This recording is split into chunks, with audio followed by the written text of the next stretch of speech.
بسم اللہ الرحمن الرحیم۔ سن 6 ہجری میں رسول اللہ صلی اللہ علیہ وسلم نے جب ارادہ فرمایا دعوت اور تبلیغ کو وسعت دینے کا، تو عرب اور عجم کے 8 حکمرانوں کو آپ صلی اللہ علیہ وسلم نے خط بھیجے۔ ان میں ایک کا نام ثمامہ بن اسال ہے۔ اس کے پاس جب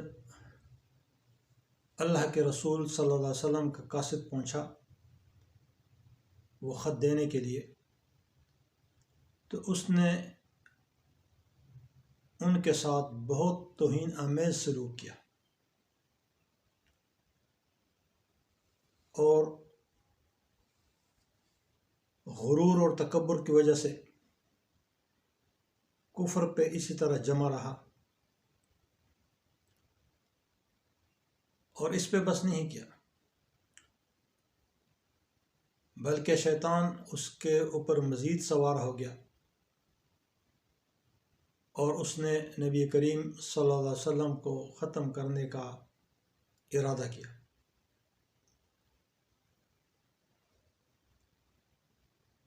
سرور کائنات صلی اللہ علیہ وسلم کو تو اللہ تعالیٰ نے ان کے شر سے محفوظ رکھا،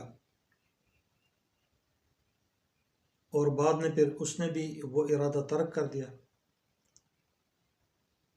لیکن صحابہ کرام کو قتل کرنے کا اس نے پکا ارادہ کیا تھا کہ میں کسی بھی طریقے سے مجھے جب ہاتھ لگ جائے میں ان کو نہیں چھوڑوں گا۔ کچھ عرصہ بعد چند صحابہ کرام اس کی گرفت میں آ گئے اور ان کو بہت بے دردی کے ساتھ شہید کیا، جس پر سرور کائنات صلی اللہ علیہ وسلم نے اعلان فرمایا کہ جہاں کہیں کسی کو ثمامہ مل جائے اس کو قتل کر دے۔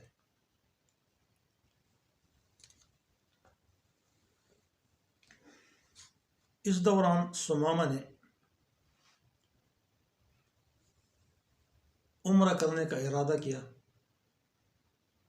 اپنے بتوں کو خوش کرنے کے لیے، جو مشرکین کا طریقہ کار تھا عمرہ کرنے کا، طواف کرنے کا، اور وہ چل پڑا مکہ کی طرف۔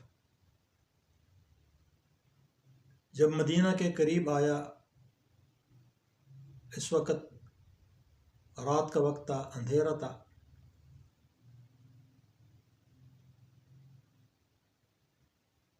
مدینہ کی حفاظت کے لیے رسول خدا صلی اللہ علیہ وسلم نے ایک دستہ تعینات کیا ہوا تھا فوج کا سیکورٹی کے لیے، تاکہ کوئی شر پسند مدینہ کے رہنے والوں کو تکلیف نہ پہنچائے۔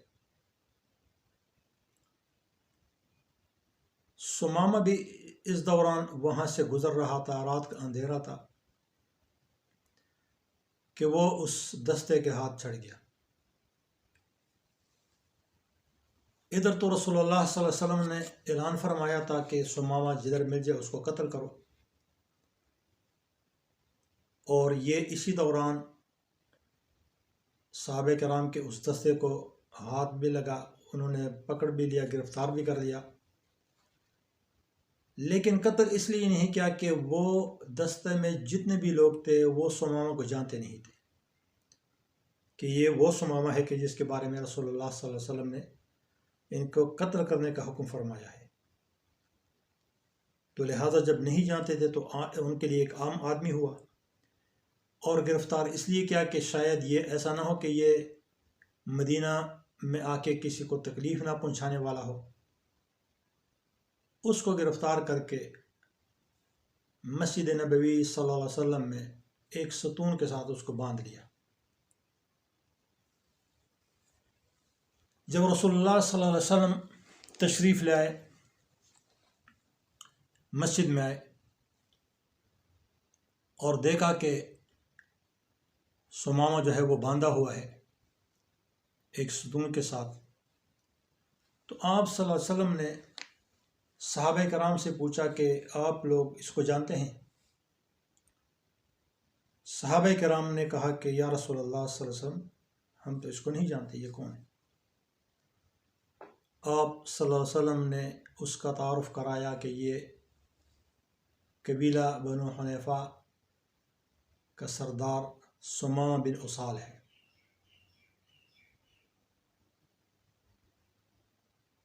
یہ بات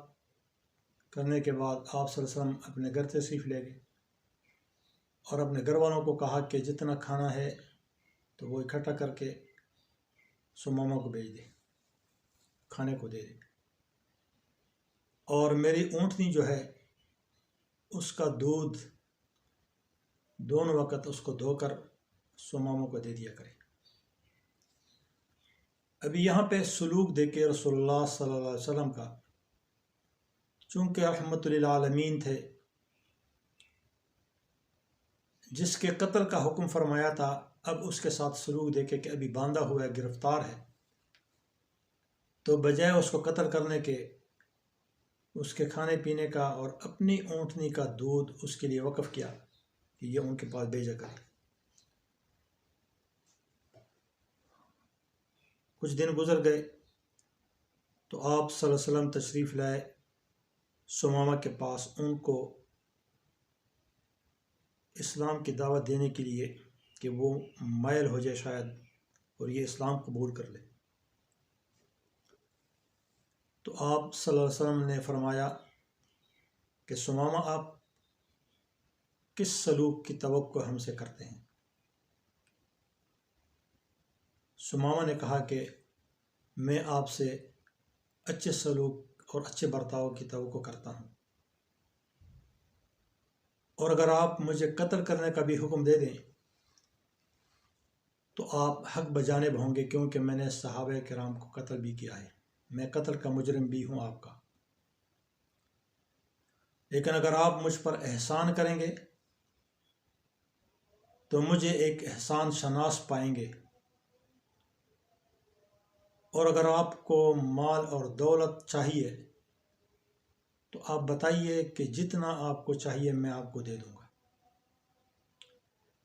ثمامہ کا یہ جواب سن کے رسول اللہ صلی اللہ علیہ وسلم واپس تشریف لے گئے، اپنے گھر چلے گئے۔ وہاں سے 2 دن تک ان کے پاس نہیں گئے، ایسے اپنے حال پہ چھوڑے رکھا، اور کھانا پینا ان کو برابر مل رہا ہے۔ 2 دن بعد رسول اللہ صلی اللہ علیہ وسلم پھر ان کے پاس تشریف لے گئے اور ارشاد فرمایا کہ ثمامہ، آپ کس قسم کے سلوک کی توقع ہم سے کرتے ہیں؟ ثمامہ نے پھر وہی بات دہرائی کہ میرے پاس کہنے کو وہی الفاظ ہیں جو میں پہلے کہہ چکا ہوں کہ اگر آپ مجھ پر احسان کریں گے تو میں احسان شناس ہوں، میں اس کی قدر جانتا ہوں، اور اگر آپ مجھے قتل کریں گے، میرے قتل کا حکم جاری کریں گے، تو میں قتل کا مجرم بھی ہوں، اور اگر آپ کو مال چاہیے تو جتنا مال آپ کہیں گے میں آپ کو پیش کر دوں گا۔ حضور پاک صلی اللہ علیہ وسلم پھر وہاں سے تشریف لے گئے، ان کو اسی طرح چھوڑ دیا۔ 1 دن بعد آپ صلی اللہ علیہ وسلم پھر تشریف لے گئے ان کے پاس، پھر وہی سوال کیا کہ آپ کس سلوک کی توقع کرتے ہیں ہم سے؟ ثمامہ نے پھر وہی جواب دیا جو پہلے جواب دیتا رہا۔ اس سوال جواب کے بعد اس بیان کا بقیہ حصہ اگلی ویڈیو میں سماعت فرمائیں۔ شکریہ۔